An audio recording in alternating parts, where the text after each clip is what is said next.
Dream version of the sport where surfers only tackle waves over 20 feet high. When you sort of see a big wave come into you, things that go through my head are like, I want to turn and catch it. It sounds it's insane, you know, like sometimes the whole ground moves. It's kind of like intimidating place, but pretty amazing at the same time.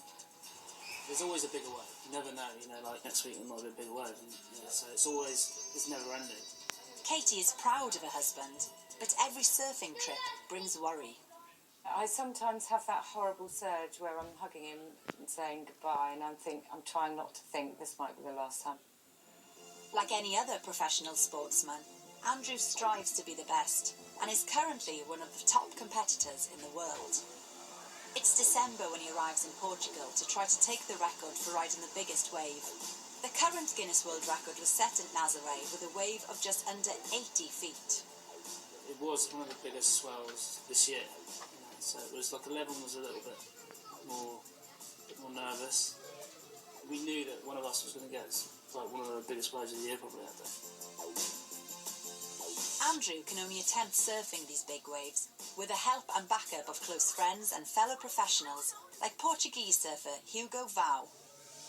Hugo's apprehensive but excited about the day in the surf with a mate he calls Cotty. The sea was huge. It was crossed waves all over, and we are dealing with the sea in the most extreme conditions that a human being has been, you know. Andrew is fully aware of the dangers out in the swell. In the last 20 years, 7 professional surfers have lost their lives riding big waves. The waves this day in the region are like 50 feet probably, maybe a bit bigger, and fast and powerful. To try to catch one of these huge waves, Andrew is towed out by jet ski.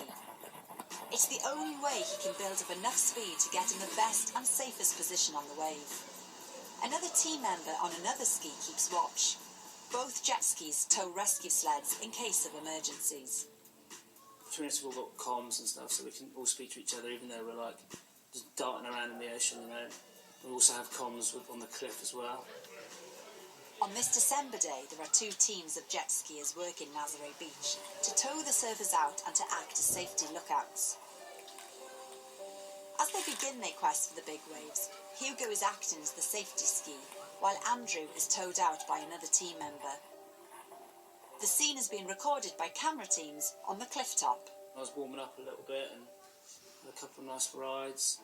But as Andrew tackles his second wave of the day, something goes very wrong. I just sort of faded a bit too deep, and I thought I was going to come up into like more of like the barrel, so I was like going to come in under the waves going over me. And I was going to come out of it, obviously. And as I pulled out, the wave just didn't do what I thought it was going to do, and it sort of crumbled and just knocked me off. This is the moment the force of the 50-foot high wave crashes down on Andrew. There was no anticipation or sort of thought processes like, oh, I'm going to fall here. Straight away, it's just like intense hit, you know, like bang, you know, like you're just off. Hugo can't see his friend through the wall of surf, but he's heard what's happened over the team radio. I understood that Cody was in a bad situation, that he had fell. Hugo is frantically worried. They have only seconds to get Andrew out of the avalanche of turbulent water.